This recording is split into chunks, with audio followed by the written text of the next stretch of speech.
Happy Migraine Awareness Month, everyone. We're nearly at the end, but I thought we'd catch up with one of the researchers that we spoke to in last year's Migraine Awareness Month, who is Aimie Peek from the University of Sydney. She's doing so much interesting stuff with GABA. Is that right? Did I say it right, Aimie? Yes, yeah, that's right. So thanks for having us back. Tell us about GABA. We've been doing some really interesting work looking at brain chemicals in people with migraine and other pain conditions. And what we've been finding is that GABA appears to be increased in the brain of people with migraine and some other pain conditions as well. But the key thing is that it's higher in these compared to healthy controls, so people without pain. Mm-hmm. So we're using these advanced brain imaging techniques. So it's called MR spectroscopy. And this is carried out on an MRI scanner, but instead of just seeing a picture of the brain, we see a nice spectrum, which shows us the chemicals that are in that region of the brain that we're looking at. So fascinating for me to look at.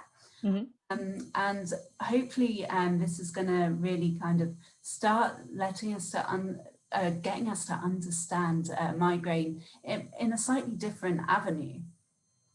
Understanding it at a chemical level, which is really quite interesting, particularly when you kind of start putting it together with the functional MRI scanning that we talked to Aimie Peek about, and of course the structural MRI scanning. And this kind of scanning research or imagery research, I think it's called, is really quite fascinating. Let's go back one step though. What is GABA? So GABA is our main inhibitory neurochemical of the central nervous system.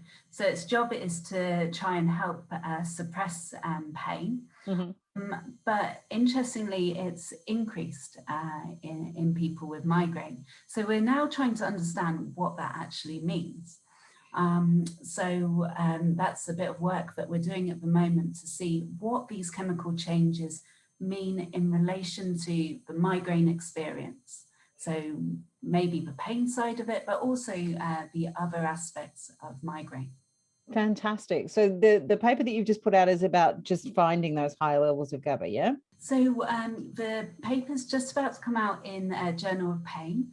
And yes, it's found that these levels are higher. And what we're now wanting to do with that is to understand how these chemicals may affect your kind of experience and response to treatment going forwards. Mm-hmm. See, with the new treatments that are coming out, we're getting really good response rates in some people, mm-hmm. Not everybody. So hopefully this research is going to help us to work this out, like see who the responders are in the future and see if this can be based on something at a chemical level within the brain. So this is, you know, long-term, the idea is that you'll be able to kind of tell before, rather than our current suck it and see kind of approach to treatment, we'll be able to do some kind of test and you'll be able to say this treatment should work for you, but not that one. Is that the point? Yeah, exactly. So I think it's giving us more tools to hopefully lead to a targeted treatment approach. Because at the moment, you can't predict patient outcomes. There's a lot of people spending a lot of money on medications that may not work or may even lead to some side effects. So if we could streamline this and just help this process, then it's going to be great for the migraine community. That sounds absolutely fantastic, can I tell you? And I wish you all the best and lots of funding.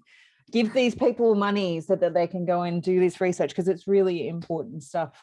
What else is going on that we should know about in the research world that you know is happening in migraine research? Is there anything else you've got planned in the works? Yeah, so you mentioned sort of the different types of brain imaging, and I think working together with people like Naomi and her group over at Brain and Mind with Luke, and kind of pulling our research together is going to be would be like the dream, really. So it's okay doing our individual things, but I think we can be a lot stronger if we can kind of look at the brain as a whole and from lots of different directions. So it would be great to get involved with kind of bigger projects, really. But as you said, everything needs funding. It's so great that you're getting the whole team to come together, combining people like the Brain and Mind Centre with other types of migraine research. You must have a really great team to work with. Do you know what? The team has been amazing. We've got neurologists, physicists, physiotherapists, radiographers, we've got MR spectroscopists. We've got the whole team from kind of the start right way to the finish, with like where you can actually translate this through to the patient. So at University of Sydney, we've got Trudy Rebeck, Andrew Lever, Catherine Rafshorgi, Cheryl Foster. We've got our neurologist, Carl Neng. We've got Graham Galloway and Michelle Sterling from the University of Queensland, Marilee Aguilar from University of Philippines. And then we've got our MRS spectroscopists. Our expertise for that are coming from King's College London with Nicholas Pertz, and we've got John Hopkins in Baltimore with Georgia Olchner. So we've got this like huge, wonderful team, and yeah, it's been wonderful working with them all. I'm sure that wonderful collection of brains is going to turn out something fantastic. We look forward to seeing what you have. Perhaps we'll get an update at the next Migraine Awareness Month. Definitely, thank you.